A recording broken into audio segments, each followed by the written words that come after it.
Alors, la prière, c'est... Il faut que je la trouve, je ne la sais pas par cœur. Mon Dieu, aide-moi à mettre de côté tout ce que je pense savoir à propos de moi, du gros livre, des étapes et surtout de toi. Donne-moi un esprit ouvert et une nouvelle expérience avec moi, le gros livre, les étapes et surtout avec toi. Aide-moi à voir la vérité. OK, donc, on va commencer encore une fois avec une petite révision de ce qu'on a vu jusqu'à date. En première étape, j'ai admis deux choses. J'ai admis que j'avais une allergie physique qui me pousse à boire. Une fois que j'ai commencé, que j'ai pris mon premier verre, je vais boire jusqu'à tomber ou jusqu'à être malade, ou ça dépend, là, mais je vais continuer à boire, je n'ai pas de stop. C'est à cause de l'allergie physique, la réaction anormale du corps qui en demande toujours plus. Ça, c'est l'allergie physique. J'ai donc vu ça en première étape. Et j'ai aussi vu que je n'avais pas le pouvoir nécessaire pour arrêter de boire de façon définitive. Tu sais, si mon seul problème était l'allergie physique, j'aurais juste à ne pas boire, puis ça serait correct. Le problème, c'est l'insanité qui précède le premier verre. L'insanité qui me pousse à retourner boire, des fois sans même avoir une pensée consciente à ce sujet-là. Ça peut te ramener n'importe quand à l'alcool, l'insanité. Donc, c'est pour ça, pour cette insanité-là, que j'ai besoin d'une puissance supérieure, que je vais trouver en deuxième étape. Je vais me rendre compte en deuxième étape, normalement, que Dieu peut, donc il a le pouvoir que moi, je n'ai pas, puis il veut, parce qu'il m'aime, il veut me rendre la raison, si je le recherche, c'est ce qu'on nous dit dans le gros livre. Et si oui, je vais donc décider de lui confier ma vie et ma volonté. Donc, je vais lui confier mes pensées pour qu'il les dirige et mes actions. Mais pour diriger mes pensées, Dieu, il faut qu'il y ait de la place pour faire ça. Mes pensées, s'ils sont occupés, s'ils sont dominés par le ressentiment, l'apitoiement, les peurs, la culpabilité, Dieu ne peut pas les diriger, c'est moi qui les occupe. Alors, pour donner à Dieu de la place, je vais faire un inventaire moral et minutieux de moi-même. Et dans l'inventaire, je vais chercher ce qui a causé ma faillite, ce qui a causé mes problèmes. Puis je vais étudier la façon dont mon ego a géré ma vie, a pris le contrôle de ma vie. Donc, ça va m'amener à regarder la maladie spirituelle. La maladie spirituelle, ce n'est pas une caractéristique de l'alcoolisme, c'est une caractéristique d'un être humain. Tout être humain peut être affligé de maladie spirituelle. Il y a même Saint Paul dans la Bible, là, il disait « Je ne fais pas le bien que je veux et je fais le mal que je veux pas ». Ça ressemble à de l'impuissance. Ça ressemble à la perte de maîtrise de sa vie. Tu sais. Alors moi, je ne suis pas une sainte, je n'ai pas eu la maîtrise de ma vie non plus. Et aussi, bien souvent, j'ai essayé de régler mes problèmes par ma volonté déchaînée, puis ça ne marche pas parce que c'est la volonté déchaînée qui essaye de se fixer. C'est pour ça que j'ai besoin d'une puissance supérieure. Donc, dans la quatrième étape, je vais regarder mes ressentiments, je vais regarder mes torts, mes peurs, puis mes défauts. Mais derrière chacune les ressentiments, les torts, puis les défauts, on peut voir qu'il y a des peurs en arrière de chacune. Puis on peut voir en arrière de ces quatre affaires-là, on peut voir l'égoïsme et l'égocentrisme. Dans le gros livre, on nous dit que ces deux choses-là sont la source de mes problèmes et de ma maladie spirituelle. Donc, on est arrivé, la semaine dernière, on a commencé à regarder l'inventaire des ressentiments. Là, je vais vous apporter une précision. On avait parlé la semaine dernière que tu commences pour faire ton inventaire des ressentiments, tu commences par faire une liste des personnes avec qui tu as fait du ressentiment.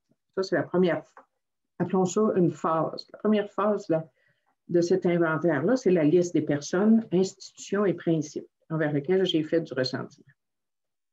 Ensuite de ça, je vais compléter pour chaque personne un inventaire un peu plus détaillé. Je vais indiquer les causes de mon ressentiment. Pourquoi j'ai fait du ressentiment?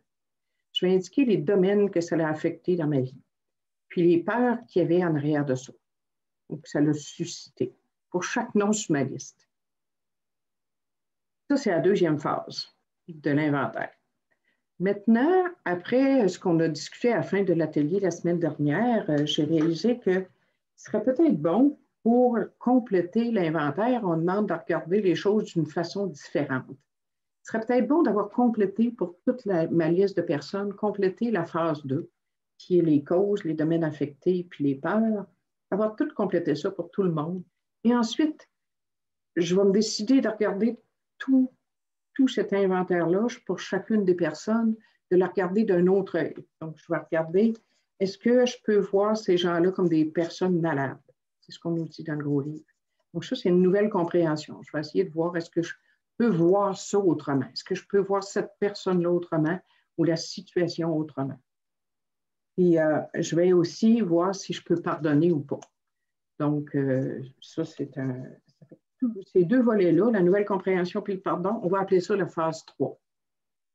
C'est une petite correction par rapport à ce que je vous avais dit la semaine dernière. Aussi, on avait parlé la semaine dernière de la lettre de ressentiment. Donc, si tu as beaucoup de colère ou d'anxiété en pensant à une personne, tu peux y écrire une lettre de ressentiment en déversant toute ta colère puis ta tempête émotive. C'est la place pour le faire.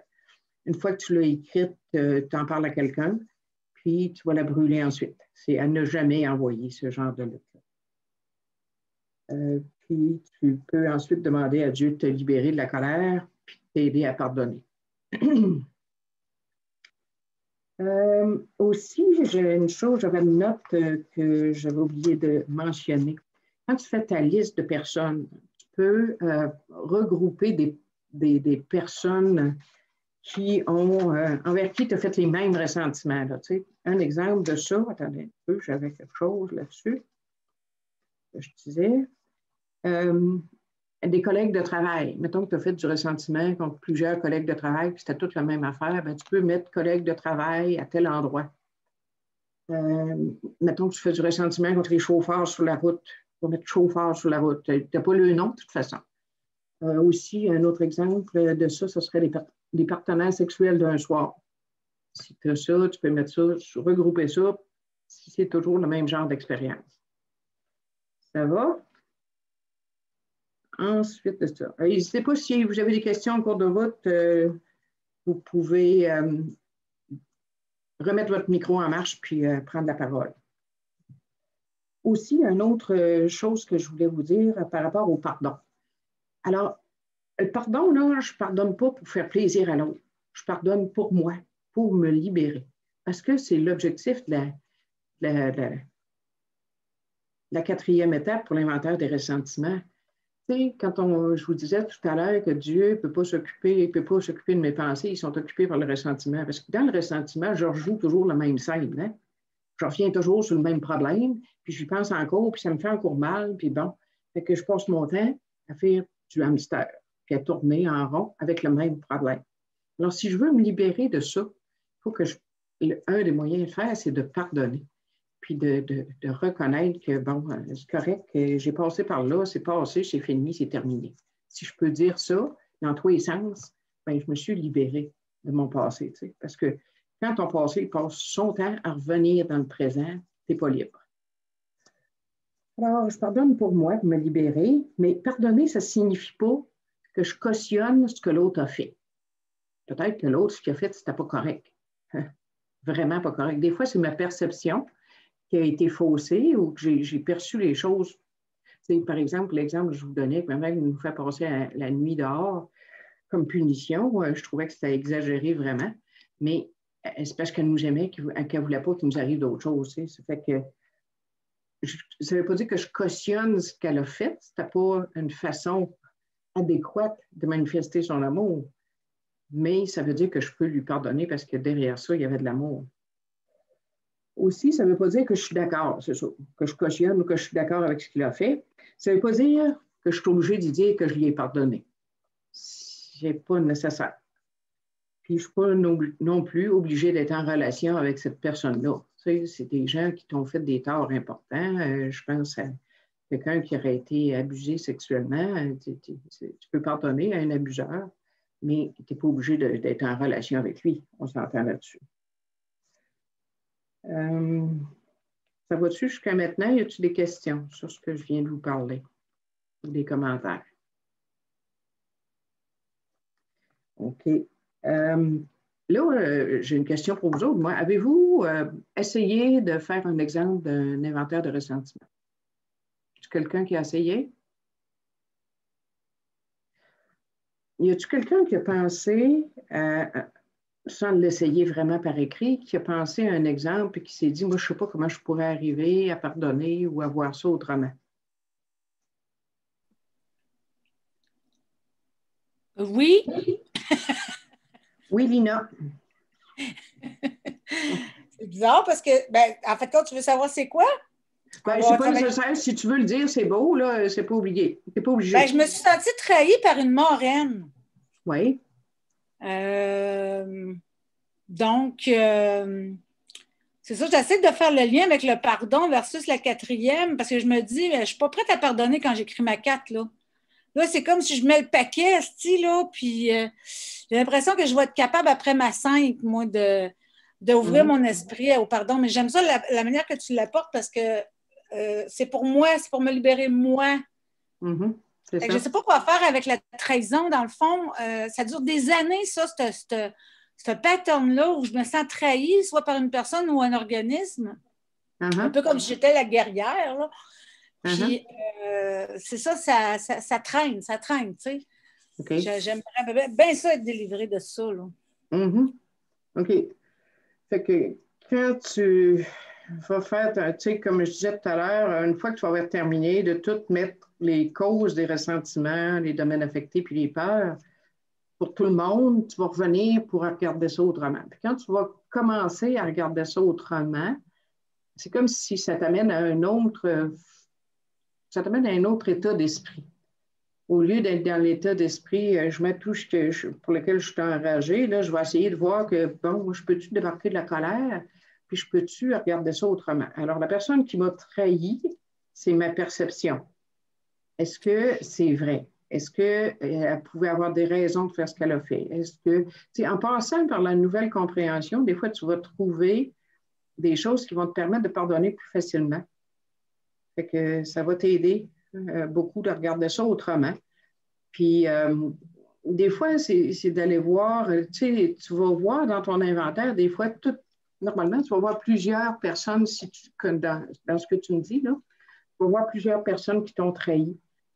C'est un pattern qui se développe. Des fois, moi, ça a été quand j'ai vu la trahison, j'ai eu un problème avec ça, effectivement. Mon deuxième conjoint, quand il m'a laissé, j'étais en tas parce qu'il m'a laissé pour un autre. Qu'on se laisse, ça n'allait pas, c'est correct. Mais qu'il ne me l'a pas dit, il y en avait un autre dans le portrait, ça n'a pas passé. Puis j'ai considéré que c'était une trahison. Le thérapeute, quand je suis allée faire une thérapie là-dessus, m'a dit que c'était parce qu'il avait suivi son cœur. Ça, c'est une nouvelle compréhension. Et c'est vrai. Oui, c'est vrai. C'est vraiment ça. Mettons que son cœur, en tout cas, mettons, il a suivi autre chose. Puis, après ça, j'ai été voir, j'ai-tu vécu d'autres expériences de trahison? Ça fait que là, je me suis mis à écrire aussi. J'ai fait une feuille pour mon papa. Moi, mon père, je l'avais idéalisé. Mais en arrière, j'avais considéré à quelque part qu'il me trahissait parce qu'il n'était pas là. Il n'était pas là pour nous défendre, nous autres, les enfants, contre maman. Au contraire, il nous disait de faire la bonne fille, puis faire ce qu'elle voulait, puis bon. Fait que, puis mon père, c'est un doux, fait que c'est pas lui qui allait astiner maman, sauf quand il était en état d'ébriété. Donc, c'est là que j'ai découvert que mon père avait eu le sentiment de trahison. Et ça m'avait dérangé beaucoup, mais j'avais fait du déni avec ça. Je l'avais caché, je l'avais enfoui, puis je n'avais pas voulu voir ça. T'sais, fait que là, quand mon deuxième conjoint m'a laissé, ça a été l'occasion de redécouvrir ça, puis de le laisser aller. Puis ce que j'ai trouvé dans la trahison par rapport à mon père, dans la nouvelle compréhension, c'est que mon père, il ne pouvait pas. Il était impuissant à faire autrement. Mon père n'était pas capable de se défendre. C'était un homme doux, dans le fond. Hein. Puis, Puis avec maman, il y avait de la difficulté, la relation était difficile. Ça fait que lui, il se sauvait. Il travaillait toujours à l'extérieur, il n'était jamais là. Fait que ça aussi, je considérais que c'était une trahison. Dans le fond, il gagnait la vie de la famille, puis il n'était pas capable de rester près de maman. C'était ça. Ça fait que j'ai pu comprendre ça autrement, puis finalement arriver au pardon. Fait que c'est comme ça que ça marche. Je pense que je viens d'arriver sur quelque chose, là. Oui. Parce que si je regarde mon tort dans cette fameux pattern de trahison-là, moi aussi, ça commence avec mon père, très jeune. Et là, je réalise que c'est la même haine que j'ai eue envers cette femme-là que mon père. C'est toujours cette haine-là qui revient. Puis, je pense que c'est mon ego qui veut que ces personnes-là me prennent en charge inconsciemment. On parle toujours d'inconscience. Hein? Mm-hmm. Je ne choisis pas de devenir alcoolique, puis je ne choisis pas de me faire du mal. Puis là, c'est en t'écoutant, là, c'est comme si je fais un lien avec c'est quoi qui m'appartient à moi là-dedans si je veux arriver à pardonner, puis à mettre un frein à ce pattern de trahison-là. Il y a juste moi qui peux changer quelque chose là-dedans, puis c'est en faisant une quatrième, puis en étant honnête. Puis là, ce que j'entends, c'est OK, probablement qu'elle ne répondait pas à ce que je recherchais. Puis peut-être que j'y en demandais trop aussi parce que j'aurais aimé ça qu'elle me prenne en charge. C'est inconscient. Comme mon père, j'aurais aimé qu'il soit là, j'aurais aimé ça qu'il me prenne en charge, j'aurais aimé ça qu'il me dise son amour. Tu sais. Il me l'a dit à 40 ans plus tard. Là, tu sais. Effectivement. C'est un bon point que tu amènes là, Lina. Aussi, tu vas voir quand tu vas faire ton inventaire de tes torts, tu vas peut-être voir les moments, toi, où tu as trahi quelqu'un. Puis moi, ce que j'ai réalisé par rapport à mon deuxième conjoint, c'est que dans cette relation-là, avec lui, c'est moi qui me suis trahi. Je me suis trahi en restant dans une relation insatisfaisante. Tu sais, je n'étais pas capable de m'en aller. J'étais impuissante, j'étais dépendante affective. Au fond, je n'étais pas capable de partir. Fait que moi, je me suis trahi. Alors, la vérité vraie en arrière de ça, c'était ça. Fait que quand on va regarder l'inventaire de nos torts aussi, ça va nous donner on va pouvoir jeter un autre regard aussi sur ce qui nous est arrivé pour la partie de nos ressentiments. Ça va-tu?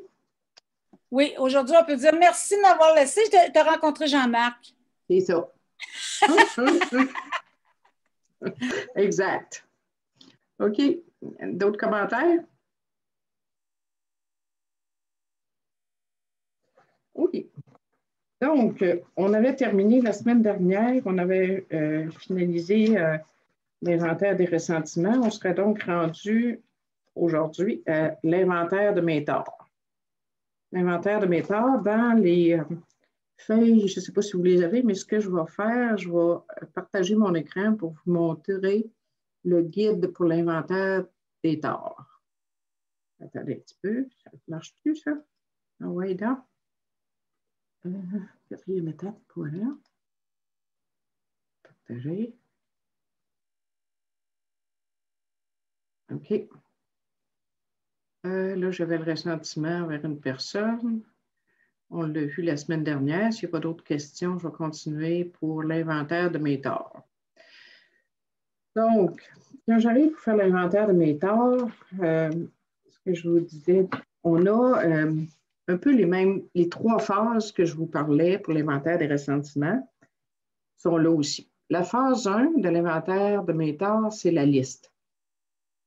La première partie de la liste, c'est tous ceux et celles envers qui j'ai fait du ressentiment. Je n'ai pas besoin de les réécrire à nouveau. J'ai ma liste des personnes envers qui j'ai fait du ressentiment.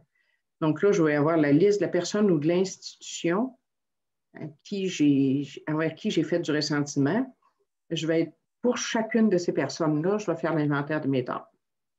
Mais là, je dois ajouter, avant de passer à l'inventaire des torts en tant que tel, je dois ajouter le nom des personnes ou des institutions à qui j'ai fait du tort, mais sans faire de ressentiment envers eux. Donc, mettons que j'ai volé le dépanneur du coin.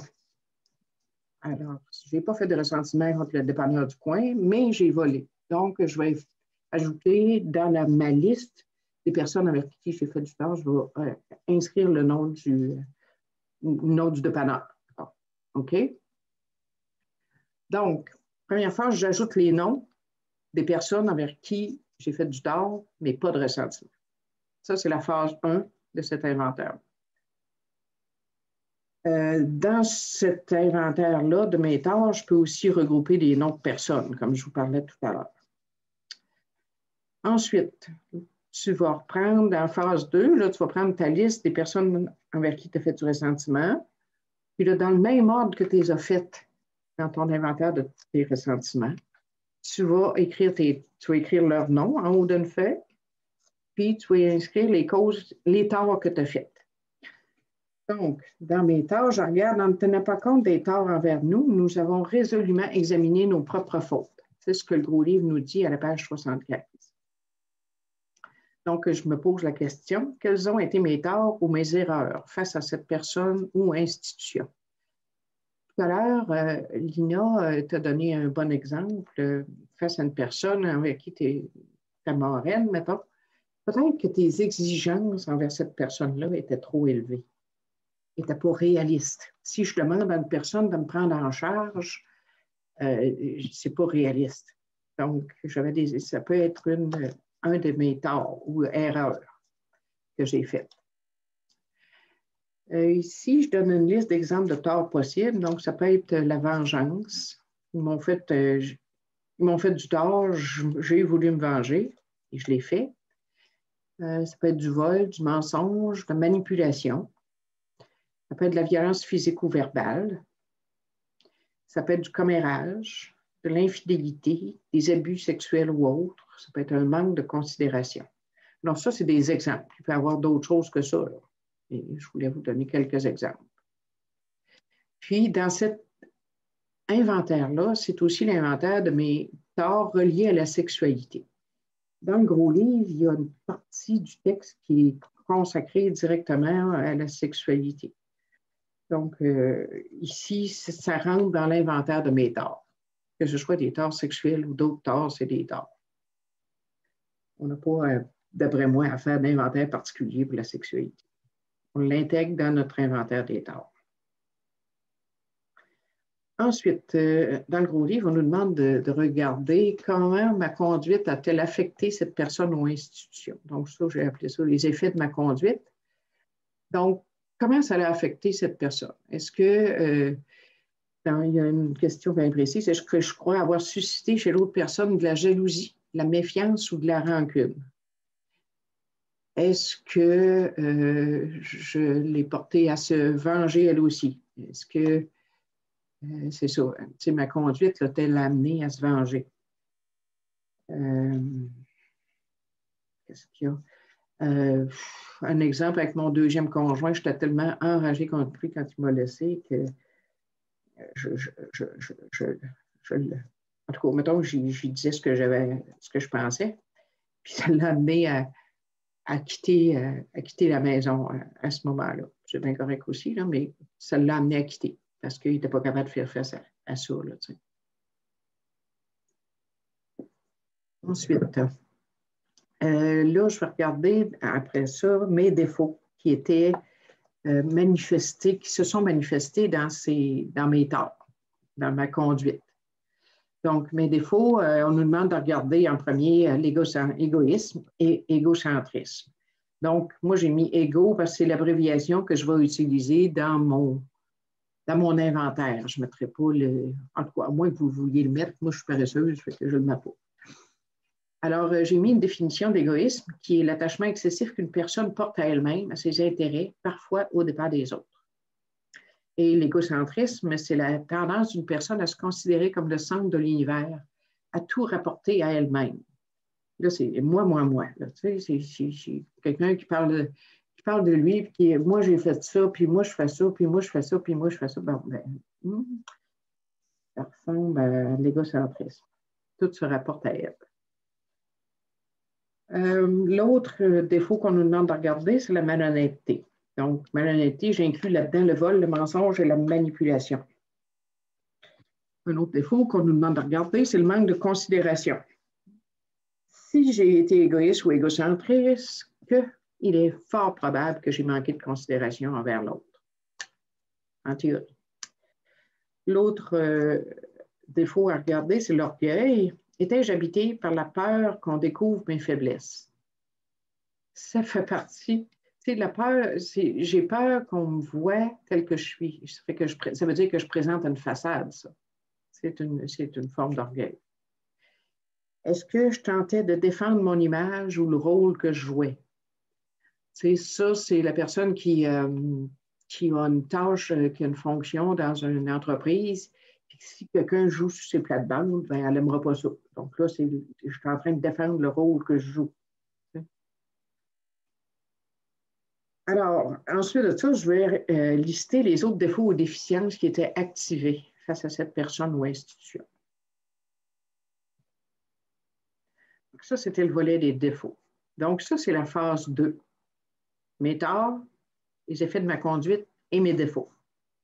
Quand je vais avoir terminé de faire la liste de mes torts, des effets de ma conduite puis de mes défauts, je vais revenir sur chacun des cas, chacune des personnes ou chacune des institutions pour regarder une nouvelle compréhension. Donc, le livre nous demande de regarder qu'est-ce que j'aurais dû faire à la place de ce que j'ai fait. Et la réponse à cette question ne doit pas être uniquement « je n'aurais pas dû entrer en relation avec cette personne ou institution ». Peut-être que c'est vrai, j'aurais peut-être pas dû, peut-être que j'ai eu une intuition quelque part que ce serait peut-être mieux pas, et je ne l'ai pas écouté. Mais si je suis entrée en relation avec cette personne-là, puis que j'ai eu des torts envers elle, il y a des choses que j'aurais pu faire à la place. Parce que moi, je crois qu'il n'y a personne qui entre dans notre vie pour rien. Il y a toujours une raison.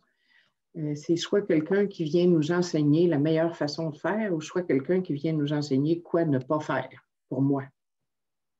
Ou qu'est-ce que je pourrais faire de mieux avec ce genre de personnes-là. Fait qu'il y a des choses que j'aurais pu faire autrement. Pour les torts reliés à la sexualité, on nous demande d'être explicite dans cette réponse car elle servira de base pour mon idéal sexuel que je dois définir dans mon inventaire. Okay. Ensuite, on peut se questionner quelles sont les qualités que je devrais rechercher au lieu des défauts que j'ai utilisés. Donc, il nous demande d'identifier les idéaux à atteindre. Par exemple, l'humilité, l'honnêteté, l'amour, le pardon, la patience, l'altruisme. C'est des idéaux. Ça ne veut pas dire que je suis capable de le faire. Ça ne veut pas dire que j'étais capable de le faire à ce moment-là. Moi, dans mon livre à moi, si je n'ai pas manifesté ces qualités-là, c'est parce que je n'étais pas capable à ce moment-là, parce que je l'aurais faite. Peux-tu lever ta page un peu, s'il te plaît? Oui. Merci. OK. Donc, si j'avais pu, je l'aurais fait. Fait que j'identifie les idéaux à atteindre. Ensuite, je me demande, est-ce que j'étais dépendant de cette personne ou institution pour me sentir bien? Ou une autre façon de dire ça, est-ce que j'avais des exigences élevées envers cette personne-là? Entre autres, mon deuxième conjoint, moi, j'étais indépendante, c'est sûr et certain.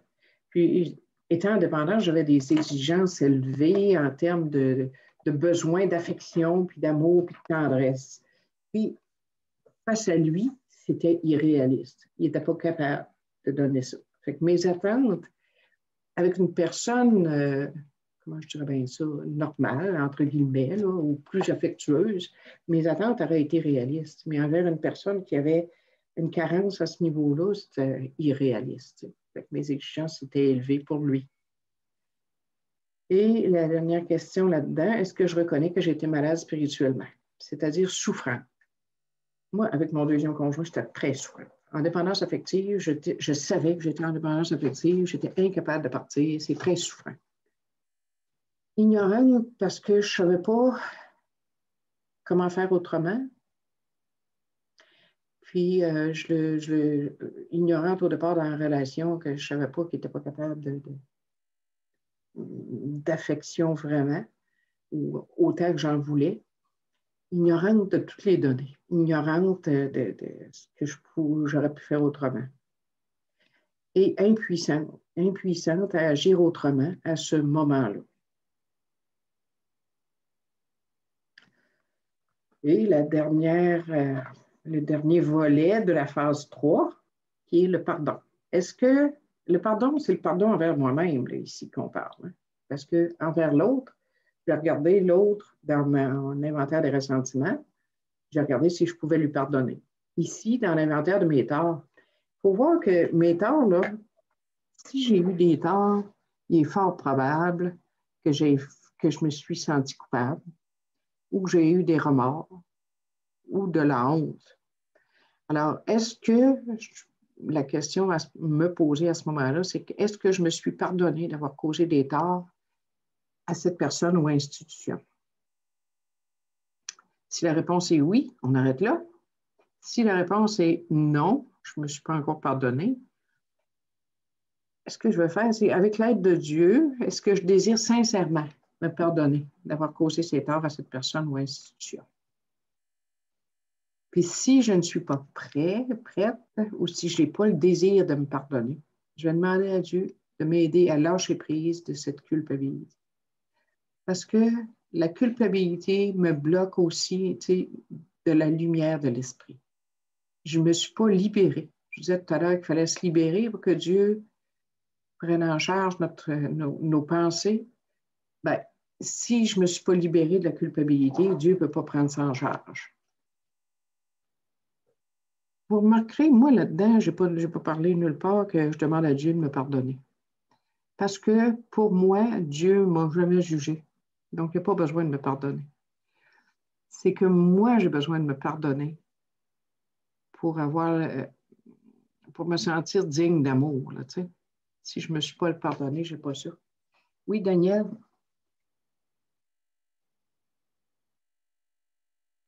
Bonsoir, Daniel. Bonsoir, je suis Daniel, je suis une alcoolique. Je voulais juste renforcer un petit peu l'importance de demander à Dieu de nous pardonner. Moi, la culpabilité, là, puis des fois, j'ai bien honte de le dire, mais c'est ça la réalité. La culpabilité m'a amenée en psychiatrie. Je me sentais tellement coupable d'avoir comme... Moi, j'ai sauté la clôture, j'étais allée voir ailleurs, j'étais complètement malade, mon jugement était complètement erroné par l'alcool, par plein d'affaires. Puis je me suis ramassée en psychiatrie. J'ai quitté mon mari en 2005, puis en 2007, j'étais en psychiatrie. Ça m'a pris du temps, là. Je suis revenue avec lui aujourd'hui après 12 ans, là. C'est moi qui est revenue pour demander pardon. Puis pour aujourd'hui, on est retourné ensemble dans des circonstances différentes. Mais c'est vraiment, là, ça a été long avant de... Dieu, c'est pour ça l'importance, tu sais, quand ils disent qu'il faut que ce soit dans l'ordre 1, 2, 3, il faut vraiment avoir une puissance supérieure, à savoir que il ne faut pas que ce soit un Dieu vengeur, il ne faut pas que ce soit... Moi, ça a été ça ma grosse difficulté. C'est que je suis allée faire une 4e étape en pensant que j'avais vraiment le Dieu d'amour que je voulais, sauf que quand je me suis vraiment vue, c'est ça, je pense que l'orgueil a pris un gros coup. L'orgueil a pris un coup, puis ça a été long avant que j'arrive à me pardonner. Puis c'est ça. C'est juste ça que je voulais vous dire. Puis à l'époque, si j'avais juste accepté que c'était ça, accepté que ça avait été de même, puis que j'avais été comme ça, puis juste de m'aimer là-dedans, puis de dire, ben gars, Daniel, c'est ça que tu as fait au moment où tu l'as fait, parce que c'est ça que tu pouvais faire. Parce qu'aujourd'hui, je sais que c'est 50-50, là, tu sais. On était 2 là-dedans. Ça, j'en suis persuadée. Fait que c'est ça. Fait que 1, 2, 3, 4. La 3e est importante. C'est de se trouver un Dieu d'amour puis qui va nous aimer malgré tous les malgrés qui sont les malgrés. Excusez l'expression, mais c'est ça. Voilà. OK. Merci, Daniel. Oui, effectivement, c'est tellement important de se pardonner. Y a-t-il d'autres questions par rapport à ce guide-là? C'est-tu quelque chose que tu vas nous envoyer qu'on va pouvoir imprimer? C'est dans le document que vous avez reçu déjà. Tout est là. Mais moi, ça reste à l'inventaire de... comme la semaine passée, là, jusqu'à la page 34. Oui, mais c'est ça. Inventaire de mes défauts. C'est l'inventaire, ce que je suis en train de vous montrer. Lina, on est rendu à la page 27 du document. C'est ça. Merci infiniment de me ramener à l'ordre. Pas de problème. OK. J'ai réalisé que j'avais oublié de faire la lecture dans le gros livre du volet qui nous intéresse, parce que j'ai des petites notes à vous dire là-dessus. Fait que on va revenir au gros livre pour quelques minutes, à la page 75. On est rendu au dernier paragraphe. Nous sommes revenus à notre liste. Donc, c'était là, ils nous avaient parlé avant de l'inventaire des ressentiments. Et là, ils nous disent, nous revenons à notre liste, donc la liste des personnes de notre inventaire des ressentiments. Ils nous disent, en tenant pas compte des torts des autres envers nous, nous avons résolument examiné nos propres fautes ou erreurs. Alors ici, ce sont nos actions faussées qui veulent dire. Okay? Dans quel cas avons-nous été égoïstes, malhonnêtes, calculateurs? Calculateur, la traduction plus exacte serait manipulateur et effrayé. En face d'une situation donnée dont nous n'étions pas entièrement responsables, nous tentions de faire totalement abstraction de l'autre personne en cause. Donc, j'essaie de voir ma responsabilité, mes torts à moi. Donc, étions-nous à blâmer? Nous faisions notre inventaire à nous, pas celui de l'autre. Dans l'inventaire des ressentiments, à quelque part, quand j'écris les causes de mes ressentiments, je suis en train de faire l'inventaire de l'autre. Mais le reste, non, là, mais ici, dans l'inventaire de mes torts à moi, c'est vraiment mon inventaire, pas celui de l'autre.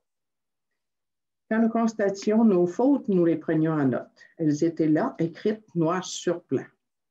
Après avoir honnêtement reconnu nos torts intérieurement, puis en les mettant par écrit, nous avons consenti à les redresser. Donc, les redresser, ça va être quand on va arriver en 8e et 9e étape. OK?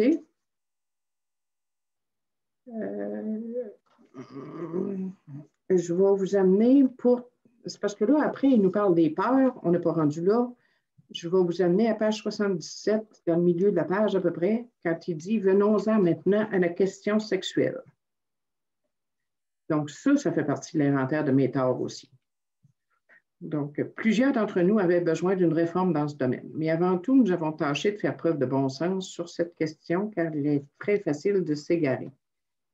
Y a-t-il quelqu'un qui voudrait lire? Monique, ça te tente-tu? Je pense qu'Hélène n'est pas là. Je ne l'ai pas vu.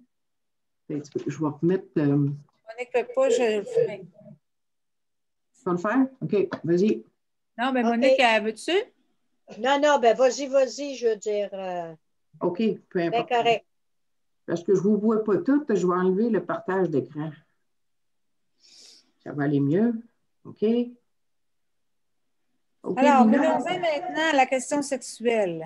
Plusieurs d'entre nous avaient besoin d'une réforme dans ce domaine. Mais avant tout, nous avons tâché de faire preuve de bon sens sur cette question. Car il est très facile de s'égarer. C'est un point sur lequel les opinions sont parfois diamétralement opposées et vont peut-être à des extrêmes absurdes. D'une part, il y a ceux pour qui les relations sexuelles ne font que satisfaire les bas instincts et sont nécessaires pour procréer. D'autre part, il y a ceux qui en redemandent toujours davantage. Excusez.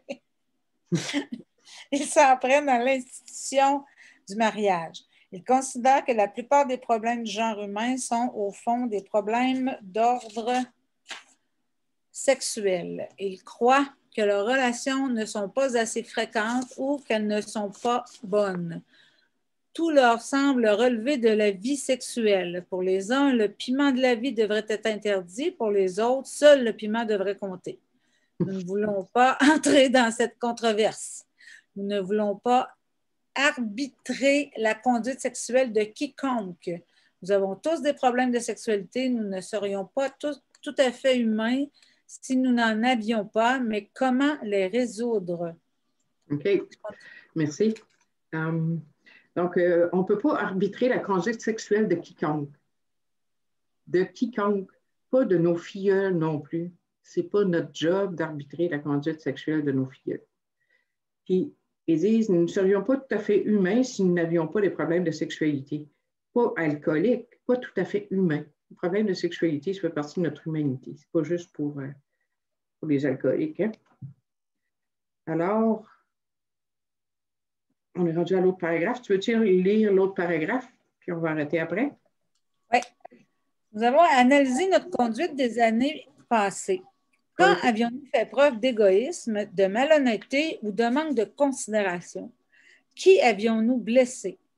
Avions-nous inutilement suscité la jalousie, la méfiance ou la rancune? Où étaient nos erreurs et qu'aurions-nous dû faire à la place? Nous avons tous tout inscrit sur une feuille et nous avons examiné le résultat. OK. Puis là, ce paragraphe-là, il ne s'adresse pas juste à la conduite sexuelle. Nous avons analysé notre conduite, donc nos torts. Peu importe si c'était des torts sexuels ou autres, on doit faire ce volet-là. D'ailleurs, je en ai parlé dans le guide qu'on a regardé tout à l'heure.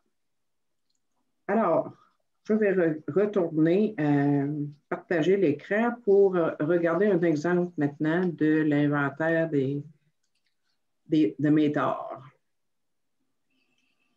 Alors, j'ai mis un exemple d'inventaire de mes torts envers une personne. Donc, quand on a regardé l'inventaire des ressentiments la semaine dernière, je vous avais parlé de l'exemple de maman, mes ressentiments envers ma mère. Et là, j'ai fait l'exemple de mes torts envers elle. Alors, mes torts à moi, je l'ai haï, ce qui m'a causé beaucoup de culpabilité. J'ai essayé de me faire aimer par tous les moyens. J'ai fait la bonne fille. Alors, pour moi, il y avait de la malhonnêteté ici. Vous voyez, j'ai écrit MH à la fin de la ligne là, pour malhonnêteté. Je n'étais pas honnête. J'imaginais qu'elle n'était pas ma mère, c'était ma vengeance. Je lui ai dit devant toute la famille qu'est-ce qu'elle avait fait avec nous, c'était de la cruauté mentale. Puis, je lui ai menti en lui disant que moi et mon chum, on allait en voyage chez sa sœur sur la Côte-Nord. Alors, c'était vrai en partie, mais en fait, on prévoyait coucher au moins une nuit dans une tente. Encore là, il y avait de la malhonnêteté facile. OK? Donc, ça, c'est mes torts que j'ai listés là. Ceux que j'ai vus quand j'ai fait ça, là, pour... OK, donc les effets sur ma mère, les effets de ma conduite sur ma mère. Je n'étais pas proche d'elle. Je n'allais pas la voir avec mes problèmes. J'ai aussi suscité de la méfiance chez elle après lui avoir menti. Et j'ai suscité de la rancune chez elle après l'avoir insultée devant toute la famille. Donc ça a pris du temps avant que ça revienne. Tu sais. J'étais abstinente en plus à ce moment-là. C'est pas juste des torts quand je buvais, ça. Là. Quels sont les défauts qui étaient activés? Il y avait l'égoïsme, l'égocentrisme. Je me suis souciée beaucoup de moi, de mes besoins non comblés et de mes blessures. La malhonnêteté, je n'étais pas moi-même. Je faisais tout pour qu'elle ne me critique pas. Je ne disais pas ce que je pensais vraiment. Le manque de considération, je ne considérais pas ses besoins ou ses limites. L'orgueil, je croyais que je pourrais faire mieux qu'elle, ce qui était faux. Tu sais, moi, je vous avais dit, j'avais considéré que ma mère était une mauvaise mère dans mes ressentiments. Bien, quand j'ai regardé ma relation avec mon fils, j'ai vu que je n'ai pas fait mieux, ben. Moi, je l'ai négligé, mon fils. Moi-même, je n'ai pas négligé, mais moi, je l'ai négligé par mon alcoolisme, mais pas juste ça. Alors, dans les autres défauts, il y avait la critique intérieurement. Je la critiquais beaucoup. La colère. Ma colère était intérieure et refoulée. Et le mensonge. Je pouvais lui mentir parfois, mais surtout, je ne lui disais pas toute la vérité et j'agissais dans son dos. Exemple, j'allais à l'école à l'extérieur, je prenais l'autobus, puis ma maman faisait mon linge. Et la jupe était trop longue pour mon goût. Fait que quand j'embarquais dans l'autobus, je raccourcissais ma jupe. Comme la ceinture. Hein? C'est ça. Ça fait partie du mensonge ou de la dissimulation. Alors, quand je suis arrivée à la nouvelle compréhension, Qu'est-ce que j'aurais dû faire à la place? J'aurais dû l'accepter et l'aimer. Ce que je n'étais pas capable de faire à ce moment-là. Je ne pouvais pas comprendre qu'elle était morte de peur et malade spirituellement. Je n'avais pas à lui reprocher la cruauté mentale, surtout devant la famille. Je n'aurais pas dû lui mentir. Donc ça, c'est ce que j'aurais dû faire autrement. Quelles étaient les qualités à rechercher? J'aurais dû rechercher l'humilité, l'honnêteté, l'amour, le pardon, la patience, l'altruisme. Je n'étais pas capable de faire non plus à ce moment-là, bien sûr. J'étais dépendante de maman pour me sentir bien, surtout lorsque j'étais enfant. Je reconnais que j'étais souffrante, ignorante et impuissante à agir autrement à ce moment-là. Je reconnais que j'étais malade spirituellement. Et là, j'ai marqué, je désire sincèrement me pardonner d'avoir causé ces torts à maman avec l'aide de Dieu. En réalité, aujourd'hui, je me suis pardonnée, il n'y a pas de problème. Mais si j'avais ça, c'est comme ça que je l'écrirais, comme exemple. Ensuite, on va regarder un autre exemple, mes torts envers une institution. Là, j'ai mis le gouvernement. Oh, oui. Justine, les torts, comme tu parlais de ta mère, là, Oui. tu as tout dit, toutes les torts, tu mets toutes les torts que tu as faites à ta mère en haut en commençant. Oui. Tout, tu sors tout ce que tu as à dire. Oui. Pour toute une personne, puis après ça, tu vas à l'autre personne, tu dis tout ce que tu as à dire sur l'autre personne. C'est ça. OK, oui. Merci. Bienvenue. Alors, l'exemple pour mes torts vers une institution, j'ai pris le gouvernement du Québec. Celui que j'avais choisi dans l'inventaire de mes ressentiments, c'était ça. Donc, mes torts par rapport au gouvernement, j'ai critiqué le gouvernement en parlant à plusieurs personnes. Donc, dans le fond, c'est un peu du commérage. Tu sais, on peut dire des fois que c'est un partage d'informations, mais des fois, c'est de la critique carrément. Alors, dans mon cas, j'ai dit que c'était de la critique. Les effets, j'ai nuit à la réputation du gouvernement. Quand tu fais du commérage, ça ressemble à ça le résultat. Les défauts qui étaient activés, l'égoïsme, l'égocentrisme. Je me soucie beaucoup de moi et de mes besoins non comblés. Je ne critique pas le gouvernement parce que je suis bien altruiste, là. Parce que ça ne fait pas mon affaire. Parce que ça ne marche pas à mon goût. Ça ressemble à de l'égoïsme, l'égocentrisme. Manque de considération, je ne considère pas leurs besoins ou limites. L'orgueil, je crois que je pourrais faire mieux qu'eux, ce qui est probablement faux. Probablement. Donc, les autres défauts, il y a la critique et la colère. Qu'est-ce que j'ai compris? Ma nouvelle compréhension. Je devrais accepter nos dirigeants tels qu'ils sont, ce que je ne suis pas capable de faire maintenant. Donc, tu sais, moi, c'est un cas actuel, là, ça fait que je ne suis pas capable de faire ça actuellement. Je peux cependant voir qu'ils sont morts de peur et malades spirituellement. Les qualités à rechercher, humilité, honnêteté, amour, pardon, patience, compréhension. Je suis dépendante du gouvernement pour ma pension et aussi à cause des lois qui me concernent directement. Je reconnais que je suis souffrante, ignorante et impuissante à agir autrement pour le moment. Je reconnais que je suis malade spirituellement. Pardon. Je me pardonne d'avoir causé ces torts au gouvernement, surtout parce que je crois que plusieurs de mes critiques sont justes. 3 petits points. Les critiques, des fois, c'est des critiques injustes, d'autres fois, ça peut être justifié. Mais c'est. Mettons que ce cas-là est un petit peu borderline, dans mon cas. Je n'ai pas fait d'exemple de tort envers un principe parce qu'on ne peut pas faire de tort à un principe. Ce que je peux faire par rapport à un principe, je peux apprendre à l'accepter. Ça, j'ai vu ça dans l'inventaire de mes ressentiments. Alors, est-ce qu'il y a des questions ou des commentaires? Je vais arrêter le partage de l'écran. Par rapport à l'inventaire de mes torts. Bien, si on dit on place les principes au-dessus des personnalités, ça peut être une façon de... Il n'y a aucun exemple de tort envers un principe, puisqu'on ne peut pas lui faire de tort. Mm-hmm. OK, on ne fait pas du tort au principe, on fait du tort à des gens. Oui, à des gens ou à des institutions. OK. Les traditions, si tu ne les respectes pas, tu ne les respectes pas. tu fais du tort à la collectivité peut-être, là, mais tu ne fais pas du tort au principe en tant que tel. OK.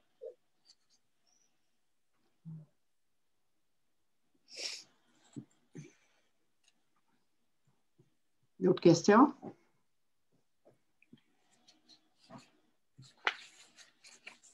Il y a de l'ouvrage, hein? Oui, mais ça se fait. Ça se fait une étape à la fois, je veux dire, un volet à la fois.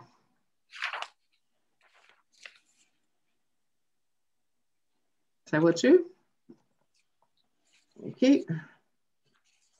Donc, le prochain point que je veux vous amener, c'est on retourne dans le gros livre. Et là, on va retourner à un petit peu. Je ne me suis pas regardé à la page. On va aller voir l'idéal de vie sexuelle. Parce qu'une fois qu'on a terminé l'inventaire de nos corps, on nous dit de faire notre idéal de vie sexuelle. Donc, ça serait normalement après avoir fait l'inventaire de mes torts.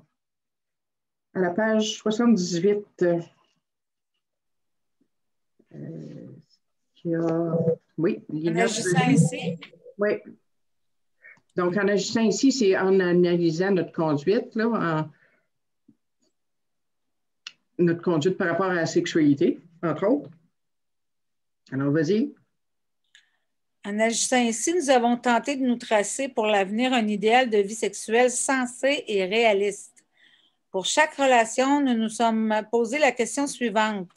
Avions-nous été égoïstes ou non? Nous avons demandé à Dieu de nous façonner un idéal et de nous aider à nous y conformer. Toujours, nous gardions à l'esprit que nos facultés sexuelles nous ont été données par Dieu et que, par conséquent, elles ne pouvaient pas être mauvaises. Nous ne pouvions pas non plus en user à la légère ou égoïstement, pas plus que nous devions les mépriser ou les avoir en aversion. Alors, moi, ce que je complète, c'est la première phrase. Nous avons tenté de nous tracer pour l'avenir un idéal de vie sexuelle et affective. Et je ne sais pas pourquoi, dans ce temps-là, il semblait séparer complètement l'affectif de la sexualité, mais en théorie, ou pour moi, idéalement, ça ne doit pas être séparé. Donc, c'est un idéal de vie sexuelle et affective.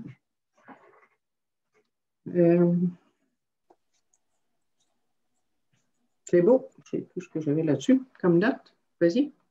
Ça a bien de l'allure, ça. Une maladie affective et sexuelle, ben oui, qu'est-ce que ça? OK. Quel que soit l'idéal adopté, nous devons toujours tendre à nous en approcher pour grandir. Nous devons être prêts à réparer les torts que nous avons causés, pourvu que cette réparation ne cause pas de torts plus graves encore. En d'autres mots, nous traitons la question sexuelle comme toutes les autres. Dans nos méditations, nous demandons à Dieu ce que nous devons faire devant chaque situation spécifique. La bonne réponse nous sera donnée si nous le désirons. Oui, OK. Donc, c'est ça. On demande à Dieu ce qu'on doit faire devant chaque situation spécifique. C'est sûr qu'il ne faut pas que ça nuise à d'autres, là, si je comprends bien. C'est... Exactement. Dans un idéal sexuel. Oui. Réparer les torts que nous avons causés, pourvu que cette réparation ne cause pas de torts plus graves encore. Genre, je t'ai triché, puis avec ton meilleur chum. Oui, c'est ça. C'est ça. On va voir ça aussi dans la 8e puis la 9e étape. Ah oui, OK. Ouais. Est-ce que je continue? Peut-être. Ici, vous remarquerez que c'est la première fois qu'il mentionne la méditation. Ah, donc, c'est vrai? Oui, c'est la première fois. Il nous parle de la prière beaucoup. Avant, on a commencé à prier dans les autres étapes avant. Puis ici, il nous dit qu'on commence à méditer. Donc, quelqu'un m'a allumé là-dessus récemment. OK, tu peux continuer. Dieu seul peut juger notre vie sexuelle. Souvent, nous aimions prendre conseil auprès d'autres personnes. Nous laissons Dieu être le dernier juge. Nous avons constaté qu'autant certaines personnes sont fanatiques pour tout ce qui est attrait au sexe, autant d'autres en sont limites, sont sans limite. Nous évitons les points de vue extrêmes ou les conseils excessifs. OK, je peux continuer. Supposons que nous manquions à notre idéal. Allons-nous aller boire pour autant? Certains sont de cet avis, mais ce n'est qu'une demi-vérité. Tout dépend de nous et de nos motifs. Si nous regrettons notre erreur et que nous avons le désir sincère de laisser Dieu nous guider vers des choses meilleures, nous croyons que nous serons pardonnés, que nous aurons pris notre leçon. Si nous n'éprouvons aucun regret et que notre conduite continue de léser les autres, il est à peu près sûr que nous recommencerons à boire. Nous ne faisons pas de la théorie. Nous nous fondons sur des faits tirés de notre expérience. Alors, ici, quand ils disent allons aller boire pour autant, moi, pour moi, il n'y a jamais aucune raison d'aller boire. Le problème, ça vient à la fin quand ils disent si on continue à léser les autres, il est à peu près sûr que nous recommencerons à boire. Pourquoi?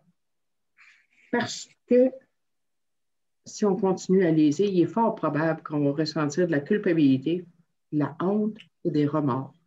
Et ça, c'est autant que le ressentiment, ces sentiments-là peuvent nous... Dans le fond, ça veut dire qu'on reste dans la maladie spirituelle. Dieu ne peut pas nous enlever ça si on n'est pas prêt à le lâcher. Donc, on retombe dans la maladie spirituelle et ça peut nous porter à comment on dirait ça? Donc, l'insanité de l'alcoolisme revient. Tu disais, Jocelyne, on va recommencer à ressentir culpabilité, honte. Des remords. Des remords. Ben oui, OK. Poison. Oui.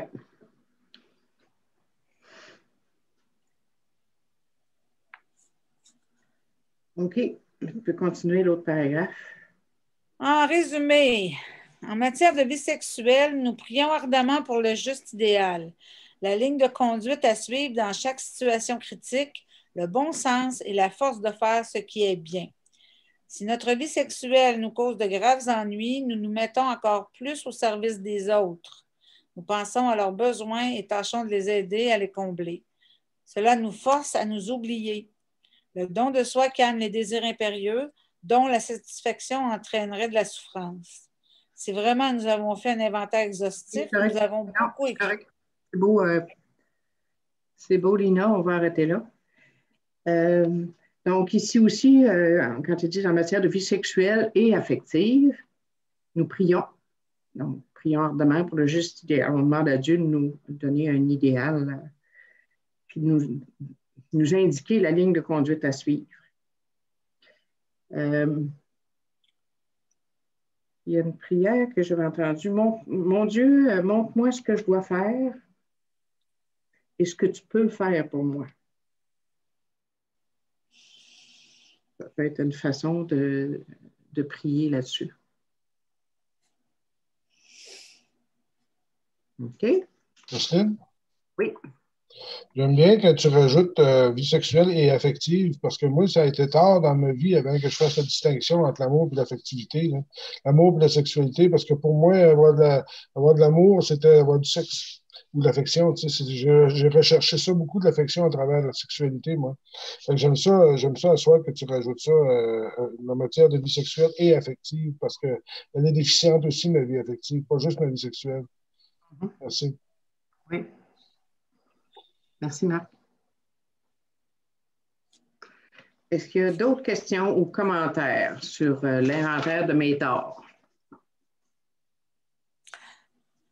Ou sur ce qu'on a vu à date?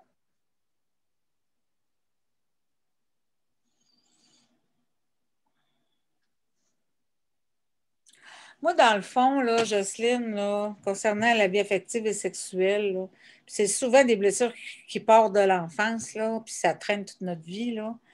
Ce que je comprends de ce qu'ils nous disent dans les écrits, c'est que, bon, à l'époque, là, il y avait beaucoup de, soit que les hommes étaient considérés comme étant ils en voulaient tout le temps, ou bien ils étaient trop sous pour en donner. En tout cas, dans ce temps-là, c'était le même. Mais il reste que le message sous-jacent de tout ça, c'est plus, reconnais tes torts, là, parce que toi aussi, tu en as fait. Tu n'as pas juste été, mettons que j'ai été violée ou quoi que ce soit. C'est sûr que ça vient atteindre ma vie affective et sexuelle. Mais là, ce que ça me dit, c'est, toi, regarde, comment tu peux arriver à plus attirer ça si vraiment tu te pardonnes? J'ai l'impression que c'est ça, quand tu as parlé de culpabilité, honte et remords, je pense que c'est ça qui nous amenait à boire, là. Puis souvent, il fallait que je boive pour faire de quoi sexuellement. Je n'étais pas capable à jeun, là. Tu sais, c'est toutes des découvertes qu'on fait quand on fait du ménage, là. OK. Dans ce que tu dis, Lina, ça me fait penser une chose. Tu sais, si tu as été abusé sexuellement, on te demande pour chaque personne de faire la liste de tes torts. Mais ça ne veut pas dire que tu avais des torts tout le temps. Dans ce cas-là, peut-être que tu n'avais aucun tort. Là. Ton tort, ça a peut-être été de, je ne sais pas, moi, sortir après telle heure, mais ce n'est pas un tort vraiment. Si tu veux l'écrire, tu peux l'écrire si tu t'es senti coupable de ça. Il y a des torts qu'on s'est imaginé aussi. Là. Je vous disais, dans mes ressentiments, c'est ma perception.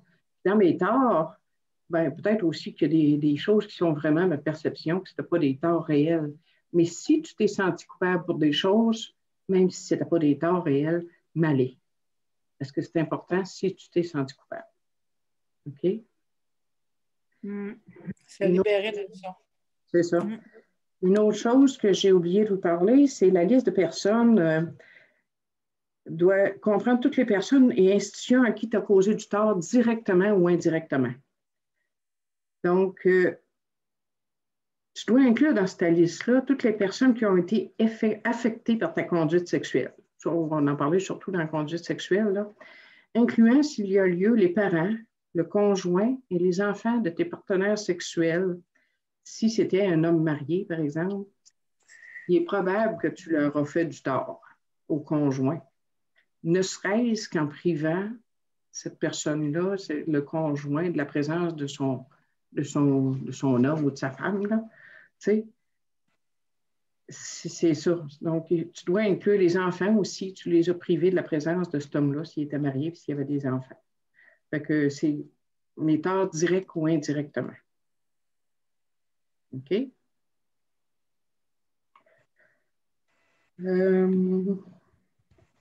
C'est ça. Ça va-tu? Y a-tu d'autres questions, commentaires? Alors, remets-nous la belle arche qu'on voit de l'espoir. Ah, c'est vrai, l'arche, je voulais envoyer. Hein? Elle est tellement belle. Ah oui. Lina m'avait fait un dessin, ça m'a fait penser, je vais la refaire avec. Je suis partie du dessin à Lina. Qu'est-ce qu'on m'avait dit?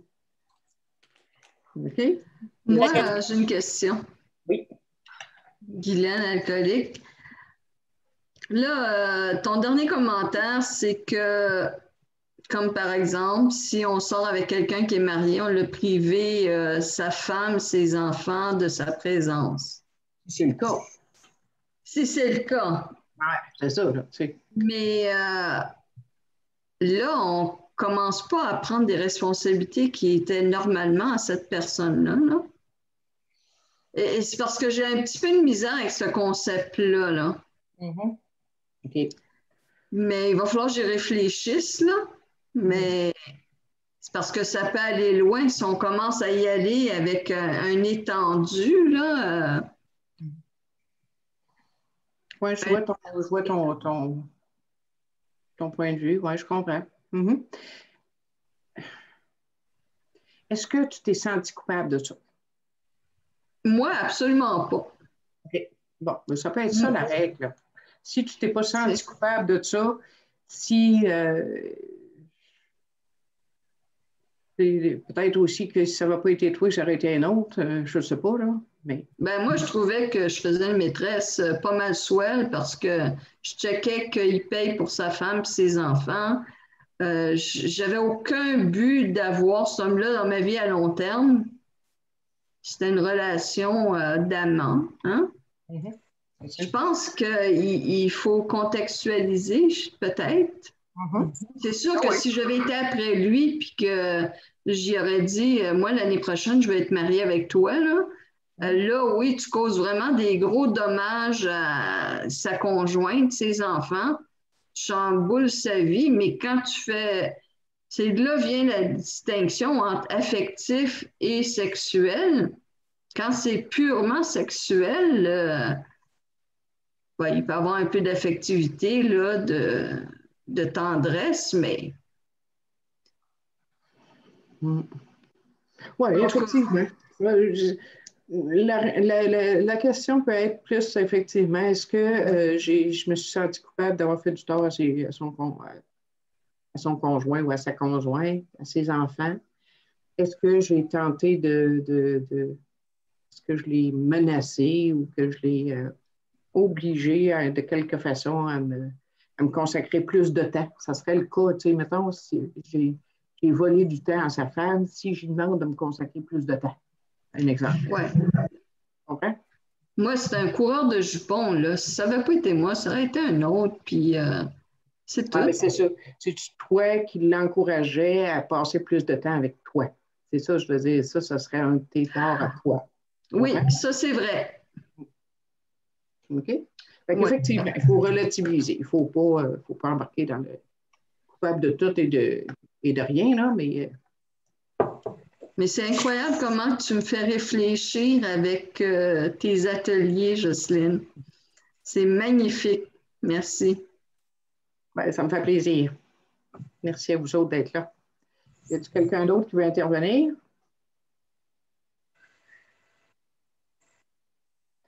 Je vais regarder, il y a un commentaire, je n'ai pas vu. OK. Alors, on va terminer, pour ceux qui le désirent, avec Notre Père. Notre Père, qui es aux cieux, que ton nom soit sanctifié, que ton règne vienne, que ta volonté soit faite sur la terre comme au ciel. Donne-nous aujourd'hui notre pain de ce jour. Pardonne-nous nos offenses, comme nous pardonnons à ceux qui nous ont offensés. Ne nous soumets pas à la tentation, mais délivre-nous du mal. Amen.